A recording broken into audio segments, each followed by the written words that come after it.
law enforcement and who makes sure that our communities are going to be safe. We're going to do everything we can to put bad people away and protect our families and our children. Today's announcement is another such example of that. Today we're here to announce the arrests of 6 people that have been involved in a very large theft ring of rental vehicles. All 6 of these individuals are non-U.S. citizens. 5 of them have already been arrested, and 1 of them is at large, but if I know anything about these guys, they're going to hunt them down. Today's announcement also reflects why we are such a good law and order state. You have various agencies here, many agencies, all working together with one common mission: to protect you, the people of Florida. So these criminal alien ring members, they stole nearly 50 vehicles. Many of them were stolen from rental car lots, but some of them, they would put trackers on the vehicles and wait for a family to come in, rent the car, and then they would steal it later. So just imagine you're coming in, you rent a vehicle, you're taking your family to Disney World or somewhere fun for spring break, and you get out and your car's gone. It's not going to happen in Florida, not in this state. So we're going to fight these guys. We're going to make sure that they are held accountable for their actions, and we're going to continue to be a law and order state. So I want to thank these guys for what they're doing here. There are a lot of states out there, a lot of jurisdictions that would provide sanctuary for these people, that would not detain them, would not convict them, would not hold them accountable. We are not that state. We're going to ensure rule of law, and we're going to get bad people off the street. So I want to thank all these partners here. I want to thank our Office of Statewide Prosecution for zealously going after criminals. I want to thank the federal government under the Trump administration for picking these guys up and working with us to make sure they get back where they belong. But it's not going to be running free in our communities. So with that, I'll turn it over to Commissioner Mark Glass from the Florida Department of Law Enforcement. Thank you, sir. Appreciate it. Well, first off, I just want to say today is a textbook example of law enforcement collaboration at its finest. As you heard the Attorney General says, we work together. We check our egos at the door. There's not one agency that can do it all. And that's what keeps you safe in the state of Florida. We are a law and order state, as you've been told numerous times over and over again, and we believe it, and we live it, and that's how we work. So I'm not going to belay my talking now because I want you to understand what the concept of this case was from Sac Brute down. But I do want to tell you that this went back as far as June of 2022. And why I'm telling you that is because it shows the tenacity of every person you see up here, that we will continue to hunt you down and figure your scam out and go after you and get you no matter where you're at. Understand that. So the one we're still looking for, we will find you. I promise you, we will find you. And the men and women that work hard on this, and with the Attorney General's Office of Statewide Prosecution, who are tenacious at prosecuting, we love you. Thank you so much for what you do for our great state. But without further ado, I'm going to introduce Special Agent in Charge, Mark Brutnell. And Mark Brutnell's team here in the Tampa Bay region is one of the finest in FDLE. And you know we do a lot of press conferences here over a myriad of things.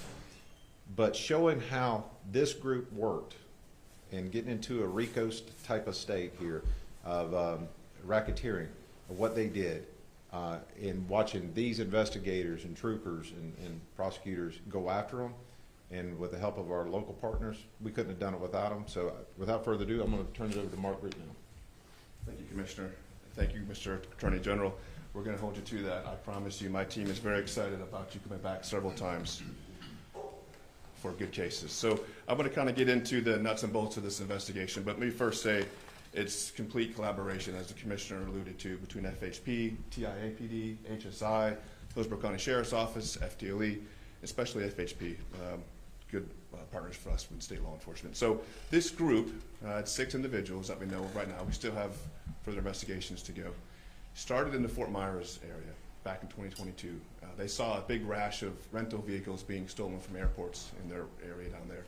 They identified 3 of those suspects, which all had Tampa residences up here in Tampa. So Fort Myers kicked the case up to us here in Tampa, and we started our investigation with the help of FHP and the partners that you see here today. Immediately we realized these guys were good. They were very good. So they had 3 methods, if you want to say, of stealing the cars. Option one for them, method one, was just strictly brazen. They'd go to the airport, they'd rent the car, they'd drive it right out the door. They would take big, heavy blankets, put the blankets on top of the tire spikes, off they'd go with the car. So after a while, they thought that might not be too smooth, they're gonna get caught. They changed their tactics. Like any good organization, they change their tactics, they evolve. Like us, we change ours too, and we evolve. Then they would rent cars, and they would clone the key to the car, which is pretty easy to do, unfortunately. So they had a cloned key to the car, and we leveraged technology in law enforcement, and so did the bad guys. So these guys leveraged technology as well.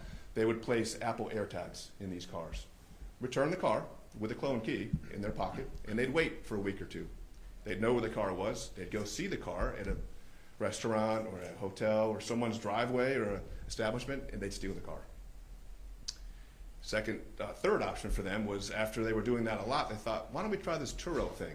So they would pay runners a nominal fee to go rent a car from Turo, rent the car, take it home, again, clone the key. This time they realized Apple AirTags would attach to anybody's Apple phone in the area. So they switched, again, evolving tactics, to Samsung tags. This is where they got really creative. So at this point, they would put the car with a tag, obviously hide the tag in the car, let it go back, and then they would wait for sometimes up to a month. So the car would have several iterations of rentals, so they would not draw attention to them. And then at the appropriate time when they were ready, they would go steal the car. When I say cars, we're upwards of 50 to 80 cars. These are high-end SUVs. The majority were Escalades, Yukons, Suburbans, very, very high-end cars. So once they had these cars in their possessions, they would re-VIN the cars, and they would get clean titles through some associates of theirs. A couple of dealerships here in Tampa were involved. They also had some folks down in the Miami area that helped to do that, and they would sell the cars. Cash-only cars sell. So again, like any good business, they have options. If you want a car that's been straightly stolen, it is what it is. It's stolen. It's anywhere from $5,000 to $10,000. If you want a car that's been stolen and it's got a good clean VIN per se, that's $15,000 to $20,000. Now their best package that they offered, probably the most security, I guess you could say, is a stolen car, a fraudulent VIN, and a clean title. That's going to run you about $25,000 to $40,000. They did this over and over and over in the vast majority of the counties here in Florida, but also multi-state. And again, it's cash only. We have an instance here where someone purchased a Rolls Royce for $35,000.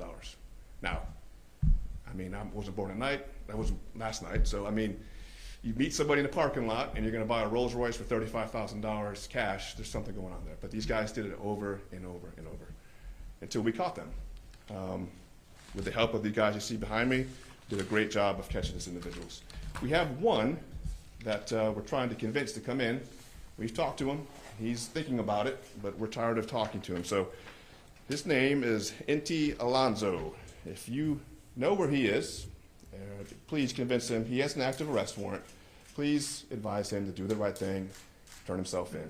Otherwise, I have all the confidence in the world we will catch him. It's just a matter of time. But if he wants to make it a little smoother and easier for himself, please turn himself in. So that is kind of the down and dirty of this case. A lot of work went into this, a lot of analytical work, a lot of surveillance, a lot of technology, a lot of court orders. Our prosecutor from the Statewide Prosecution Office was with us thick and thin all the way through.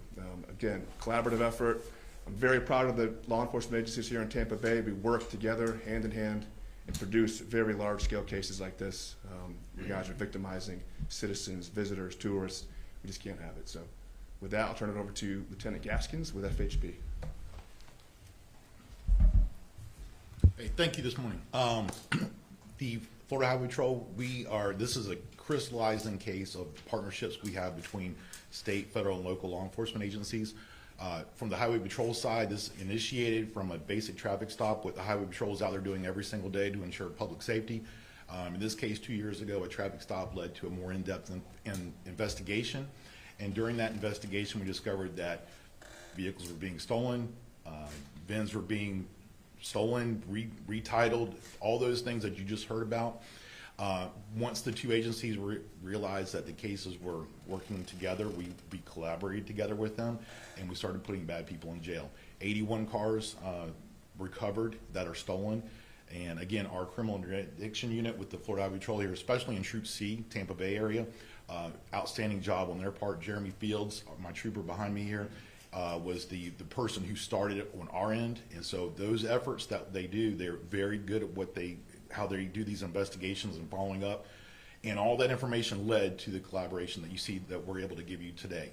So unfortunately, we've had some innocent victims here where they bought cars.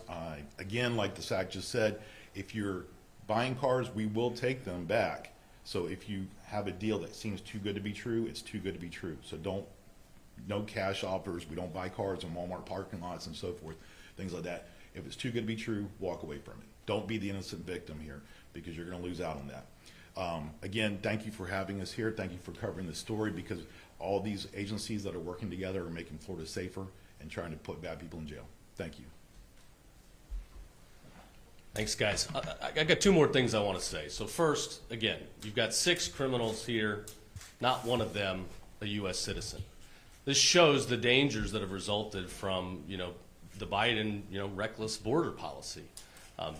Our state and every state across the country was vulnerable to crimes like this that put our families and our citizens in danger. So I'm happy to crack down on this. I love working with these guys. It's what makes this job so fun.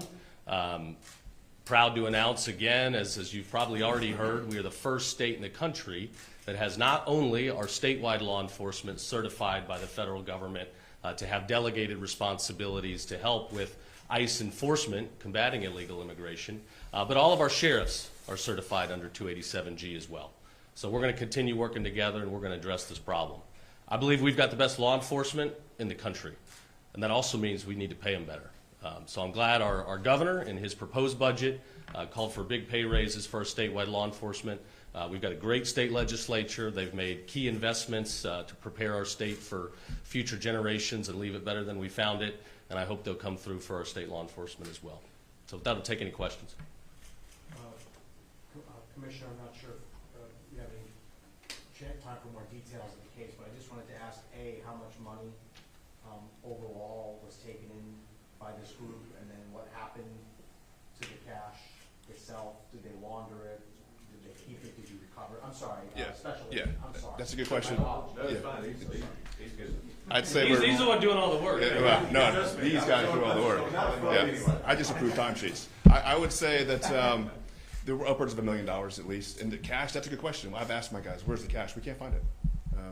So I don't know, maybe just living a lifestyle, but yeah, that's a good question. We don't know where the money went. But we'll still obviously have an active investigation going. We're still looking at some things, some bank records, and putting things together. And when you say dealerships were involved, can you just characterize whether these are like big dealerships? No, they're not that big, but that's where FHP comes in. They're the ones that helped us locate those. And what were the dealerships doing exactly? They were helping this organization with some fraudulent VINs.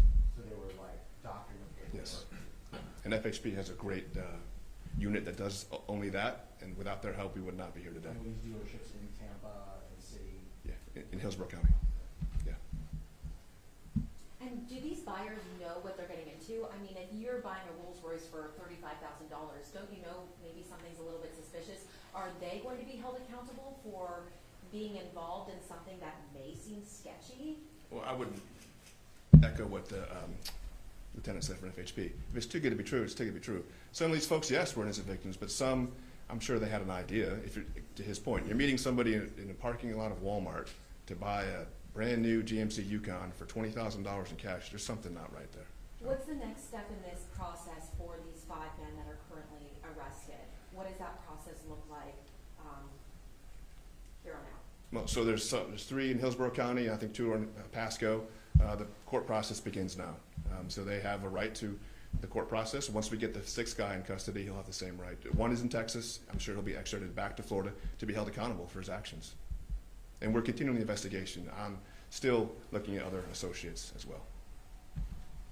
Attorney General, I wanted to ask about the citizen aspect of this. You know, not being a citizen is different than being here illegally. Can you say whether there are people who are actually here without proper documentation, or are they just not citizens of the country? Yeah, an initial review indicates it's probably a case of both with some of these individuals. We defer to Homeland Security and their database as to what the actual documented status is, so I don't want to comment on that prematurely, but it does seem like you've got a case of both. Some of them are undocumented and some of them are citizens, not citizens, but here legally. Correct. Can you say how many of which? Not at this time, not yet. Anybody else? Airport police, I mean, were the cars being taken from the airport rental lots? Is that why you're here? And Yes. Basically. Yes. Yeah. Is there any indication that there were also personal cars as well? I mean, we're heavily focused on rental, but personal cars are probably easier to steal, I would assume. Yes, the majority were rental cars, but there were some personal ones, but the vast majority were rentals for this group. And how many of the cars did you recover? 81. You definitely got 80. Yes, sir. Okay, thanks everybody.